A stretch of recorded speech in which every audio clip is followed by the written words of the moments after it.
Hey everyone, so we're going to go over the basics of remote access via a terminal and some basic terminal access. Now there will be a link down below, maybe a couple others, with some basic intros on how things work, why things work, maybe some shortcuts or something like that. We'll see how it turns out. So first things first is you'll have to have a terminal open, and I already have mine open right here. And the way you can find it is, if you're on a Mac, is in your applications folder under utilities and then terminal. Under Linux, it should be easily accessible. If you're using Ubuntu, you can just kind of search it and search terminal. Anything else, it should be somewhere in the menus, either under accessories or system. Under Windows, you have to get a program called PuTTY. That's P-U-T-T-Y. And that'll let you get remote access like this. So, first things first, as this is what you'll be greeted with. It's something very similar to this, with a bit more detail. This is a little bare bones.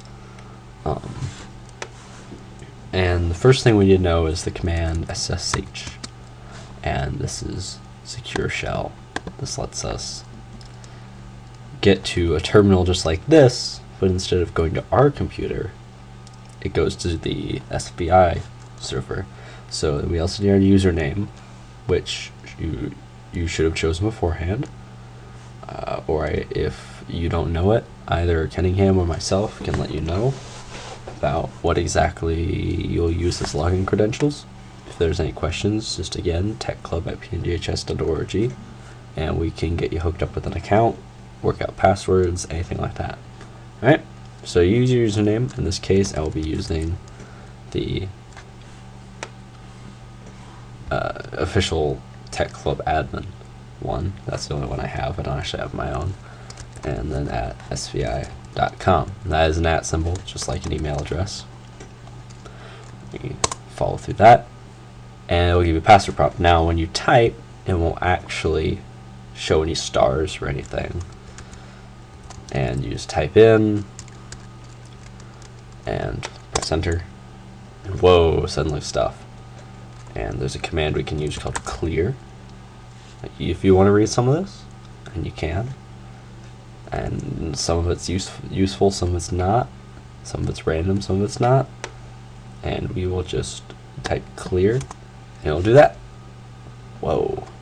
Now, this is what I'm presented with. What you will be presented with, this is, you'll notice there's a little bit of a difference. This is what you'll see. And what this is this is a slightly modified shell, slightly modified terminal, to be a bit easier to use. It's called fish. Glub glub. And if you feel a little lost at first, or you forget something, or you just want to learn a bit more about how it all works, you can actually type help and it does something. Whereas normally when you type help, it gives you that. It's just kind of gross. I'll be totally honest, it's really gross. But over here we press help. Whoa, we get this. Now what is this? This looks really funky. Well, this is an old school style web browser turned HTML viewer. And if we use the arrow keys up and down, we can actually go through all of the quote-unquote links in this. In a MacBook, if you hold the function key and press up and down, it'll actually page up and page down. Kind of neat. And we can go through and we can look and you see all these commands. We even see the help command, I think. Yep. And all these little things. Change directory, CD, and we'll cover the basic ones here shortly. Press Q if you want to exit. Left and right moves you through the stuff. Enter is to select.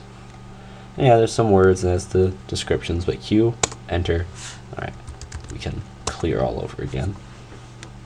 And one of the main things we need to know is ls, which is ls, and now what it shows here is alternate little things you can add to the end. So if I just do a basic ls, it lists. Ls is short for list. If you've taken Mr. Smith's class, you'll know that mathematicians are lazy. The same thing proves true with programmers and tech geeks in general, STEM majors in general. And you'll see It looks like a pretty basic layout. Yours might be a little bit more minimal than this. If you want a better example, we'll use McNally's account, and you'll see that. And as you recall, it had the extra things. And if we do that, whoa, there's so much extra stuff. Looks really gross, doesn't it? Yeah. So we can just stick with ls for now. And you'll see it. To auto predict, you press tab. So if I just have L and it shows it's red, so it's incomplete, I press tab. Whoa, tons of stuff. Now it's just the tab button. It's the one next to Q, right? It's just like so many things. If you press enter, it sends the command. Now, if a command does nothing, as in like it just does that, and it's just a new blank line, that means it worked. And that's a common question I'm asked. Other commands we need to know. So ls lists, remember that. cd is to change directory. If you're old and fancy, it's call directory. And we can cd to home/McNally and press tab to autocomplete the place. Now you won't do this, but I'm doing this. It might abbreviate for you, so you might have H McNally or whatever. For your home directory, it's also tilde. That's a bit of an extra tidbit we didn't know about. So like, you recognize that from my folder. But yeah, so this is the home folder, and you'll see there's a theme directory, and every user has their theme directory. In this theme directory, we use cd, change directory, to theme, ls, and we'll see all the files that are in it. And if we did this graphically, we would see these with a little file icon. And if we want to see what's inside them and edit them, we can use a whole thing called nano. Now there's lots of things to do this. It is like Emacs. Well, again, yeah, we don't have Emacs. Good on us. We also have Vim. So we can look at this. And then do escape. We press escape, :Q. I know that sounds weird, but again, nano. Well, I mean, I don't have permission to write it, but at the bottom you'll see there's all these things to exit and whatnot. Now this is just only for reading it, and just up and down to read, and then that little check mark means control, so to leave, control X. Right. When we want to download them, now we come over here, control D to close, by the way. Control D closes the terminal, and if you're over SSH, then it will close the SSH. And we're back to our home machine. If we want to download files and the like, some of those commands will come in handy, and we'll use FTP, File Transfer Protocol, alternatively sFTP, which is actually what we use, but I think FTP works as well.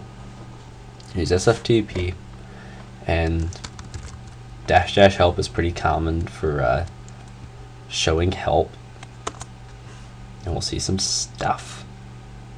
So right here we'll see user at host, so we use the same layout, so ndtc at svi.com, right?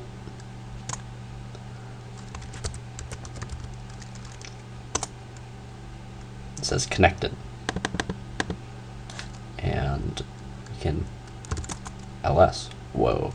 Now, by the way, if you ever get lost or you cd somewhere weird or something happens, pwd, print working directory. Boop, home pndtc.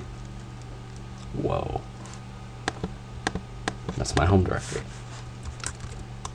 Clear isn't a command. This is FTP. This is not fish. This is FTP. And if we type help, it'll show us all of our commands. You can just scroll up and down to look through it. This is the specific one we're interested in, is get. Also interested in put. So put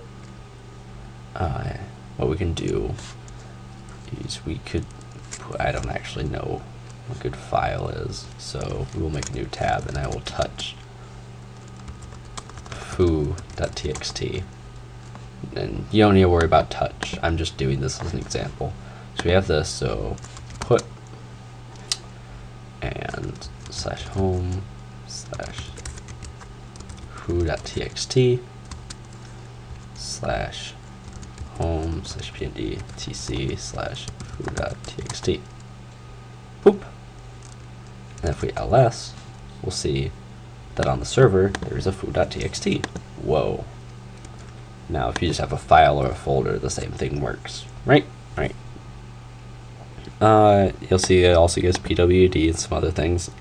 Other basic commands to know. So we have covered so far cd, ls, pwd.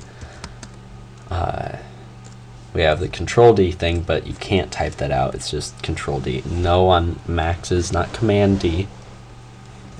No, it still uses control because that's what the little terminals use. Other things to know. RM. RM deletes things. It deletes it forever. It does not move it to trash. So if you type like rm foo.txt, it will remove it if it's there, and you will never get it back, quote unquote. Quote unquote. There's no trash can. Other than that, that's about when you get /put, but only for FTP.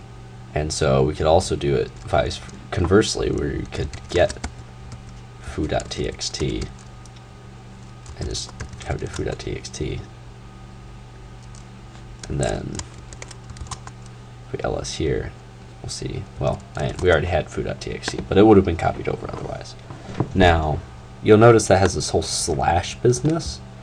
What that means is if you open up Finder and you go to like your 1400 or 1300 directory, so that is the equivalent of this part of it, except in OS X it is /users, which actually, if you can find a way to get to computer or Macintosh HD, which you can either see in settings or something else, that is /.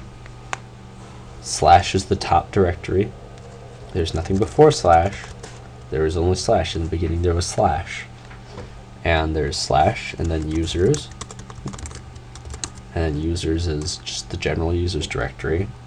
And then, for example, mine would be like 150000, like blah blah blah. And then documents or downloads foo.txt. But what you'll be dealing with specifically is if we cd to /home /mcnally and we look in it, it's these files. These are theme files to edit your personal theme, which customizes your site. If you're worried about pages and the look and appearance of pages, this is what will control it. But individual pages, you can either control the posts, you can make new pages through the WordPress interface, but this is how we edit the theme. And if you want to learn more about how terminals work, again, help and Fish will give you all sorts of stuff.